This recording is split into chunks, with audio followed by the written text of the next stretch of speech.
네, 그럼 취재 기자와 함께 대통령 답변서의 문제점을 좀 더 짚어보도록 하겠습니다. 심수미 기자, 지금 리포트를 이제 잠깐 봤습니다만은 가장 궁금한 게요. 오늘 제출한 답변서의 구체적인 내용일 텐데 이건 아직 공개되지 않은 거죠? 그렇습니다. 오늘 그 대리인단은 전체적인 입장과 또 향후 대응 방향만을 기자회견을 통해서 밝혔는데요. 예. 앞서 이 헌법재판소에 제출된 대통령의 탄핵소추안에는 국민 주권주의 등 13개의 헌법 위반 그리고 특가법상 뇌물 등 5개의 법률 위반 혐의가 담겨 있습니다. 근데 대리인단은 오늘 답변서와 또 기자회견에서 모두 이 같은 이 탄핵 사유를 일관되게 부인했습니다. 예. 그리고 탄핵안에는 그 세월호 참사 부분이 들어있지 않습니까? 근데 특히 세월호 참사의 직접적인 책임은 없다. 이렇게 구체적으로 세월호와 관련된 내용을 언급을 했는데 이유가 있었습니까? 네, 노무현 전 대통령 탄핵 당시 헌법재판소의 결정문을 보면 중대한 법 위반이 반드시 입증되어야 한다라고 명시가 돼 있습니다. 예. 박 대통령 측은 세월호가 가라앉은 것에 대해 대통령 본인의 직접적인 법률 위반도 아니고 설령 일부 있었다고 하더라도 이 대통령의 탄핵 사유가 될 만큼 무거운 위법 행위는 아니라는 걸 강조한 걸로 보입니다. 네. 또 한 가지 눈여겨볼 것이요. 얼마나 무거운 죄를 저질렀느냐. 이것이 이제 또 관건이기 때문에 헌재에서 이 박 대통령 수사 자료를 달라고 이제 검찰하고 특검에 이제 요구를 하지 않았습니까?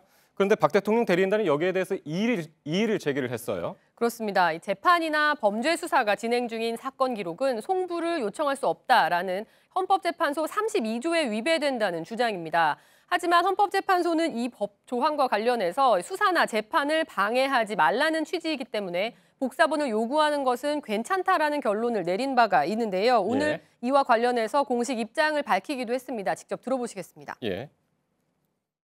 2004년의 탄핵 사건의 경우에도 형사법원에 그 측근 비리에 관한 부분은 형사재판에 계류 중이었는데 등본 제출 요구를 해서 받은 바 있습니다. 지난번에 정당해산 사건의 경우에도 그 1심뿐만 아니라 2심에서 문서 제출 그 관련 기록에 대한 그 이석기 재판에 대한 제출 요구를 해서 변론 종결 전에 받았습니다.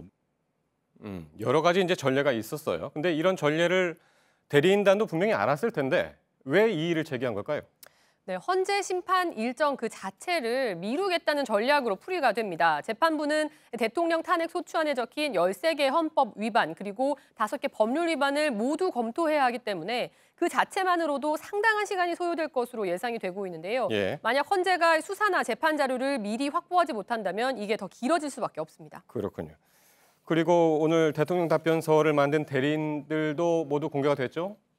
예, 이미 공개됐던 이 최명성 변호사 외에 검사 출신인 이중환 변호사와 그리고 손범규 변호사, 서성건 변호사 등 모두 4명입니다. 손 변호사는 18대 당시 한나라당 의원 출신으로 이번 정부 들어 지난해까지 정부 법무공단 이사장을 지냈습니다. 서 변호사 역시 18대 한나라당, 19대 새누리당 공천을 신청한 전력이 있습니다. 이들이 잘못한 게 없다는 대통령을 위해서 변론을 펴는 과정에서 그동안 즉각 퇴진을 요구해왔던 촛불 민심이 어떻게 반응할지 주목이 되고 있습니다. 예, 심수미 기자였습니다. 수고했습니다.